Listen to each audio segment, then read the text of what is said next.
Hello दोस्तों, नमस्कार। स्वागत है आपका आज की इस वीडियो में। आज की इस वीडियो में बताने वाले हैं क्लास 9th की प्रश्नावली 12.2 का क्वेश्चन नंबर 7 बताने वाला है। ठीक है, तो कह रहा है एक पतंग 3 भिन्न भिन्न शेडों के कागजों से बनी है। इन्हें आकृति इतना और इतना से दर्शाया गया है। पतंग का ऊपरी भाग 32 मीटर का विकर्ण का एक विकर्ण वर्ग है और निचला भाग 6 और 8 भुजाओं का एक समद्विबाहु त्रिभुज।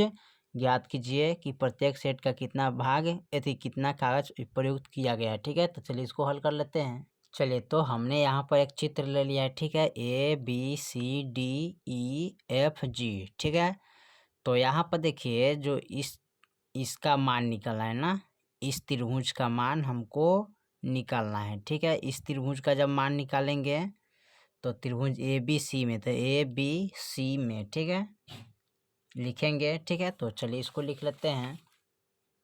क्वेश्चन नंबर 7 का लिखेंगे त्रिभुज ABC में। ठीक है, यानी कि आधार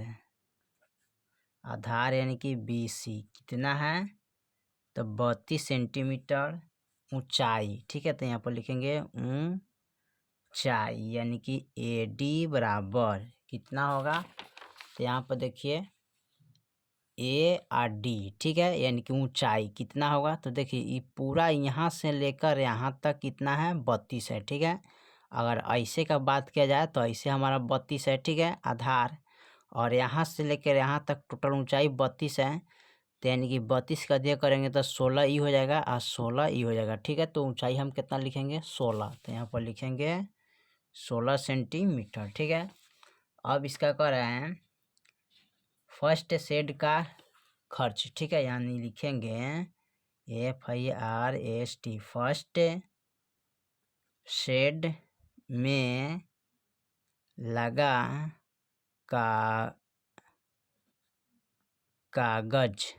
ठीक है, तो त्रिभुज का क्षेत्रफल बराबर। ठीक है, तो त्रिभुज का क्षेत्रफल निकालेंगे तो यहाँ पर फॉर्मूला क्या होता है, 1/2 गुने B गुने H, यानी आधार गुने ऊंचाई। ठीक है, तो यहाँ पर लिखेंगे 1/2 गुने आधार कितना था, तो देखिए यहाँ से यानी कि BC हमारा आधार है तो कितना है, 32। तो यहाँ पर लिखेंगे 32 गुने, अच्छा ऐसे हमारा टोटल 32 है तो यहाँ तक ले कितना होगा, 16, और यहाँ से लेकर यहाँ तक 16। ठीक है, तो यहाँ लिखेंगे 16। अब 16 दूना 32, अब 16 गुने 16 करेंगे तो हमारे पास कितना आ जाएगा, यानी कि 256। ठीक है, कितना आएगा, 256 सेंटीमीटर स्क्वायर। ठीक है, और उसके बाद कह रहा है इसी प्रकार सेकेंड का। ठीक है, तो जैसे इनका निकाले थे उसी प्रकार इसका यानी कि दूसरा का निकालेंगे। ठीक है, तो जितना ई है ना, यानी कि इसका भी 16 है, इसका भी 16 है, इसका भी आधार 32 है, इसका भी आधार 32 है, तो दोनों का बात उतना ही होगा। ठीक है,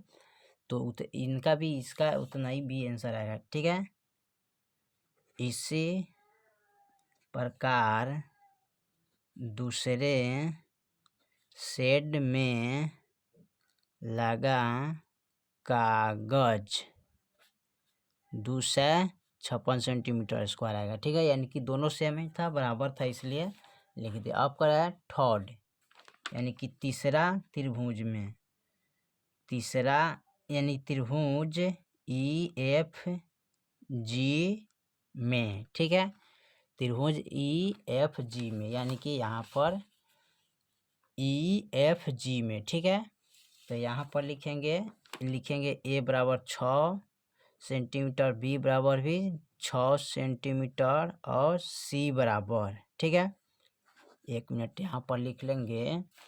A बराबर मान लीजिए 6, B बराबर 6 और C बराबर भी मान लीजिए 8 है ना, तो यहाँ पर 8 दिया है तो 8 सेंटीमीटर लिखेंगे, इसको भी सेंटीमीटर में डाल देते हैं। अब हो गया त्रिभुज का, यानी कि देखिए यहाँ पर 6 है, ये भी 6 है, ये भी 8 है ना, तो S बराबर लिखेंगे, यानी कि त्रिभुज का अर्ध परिमाप बराबर, यानी कि S बराबर होता है A plus B plus C या बटा 2।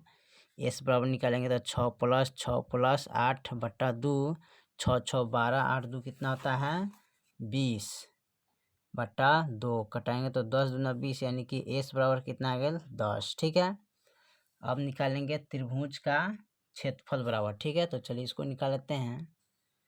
त्रिभुज का क्षेत्रफल बराबर, ठीक है, तो पहले फार्मूला लिखते हैं s into s minus a into s minus b into s minus c. ठीक है, तो इसको अब बैठा लेते हैं। एस का मान कितना है 10, तो 10 लिखेंगे। 10 माइनस ए का मान कितना है 6, फिर 10 माइनस 6।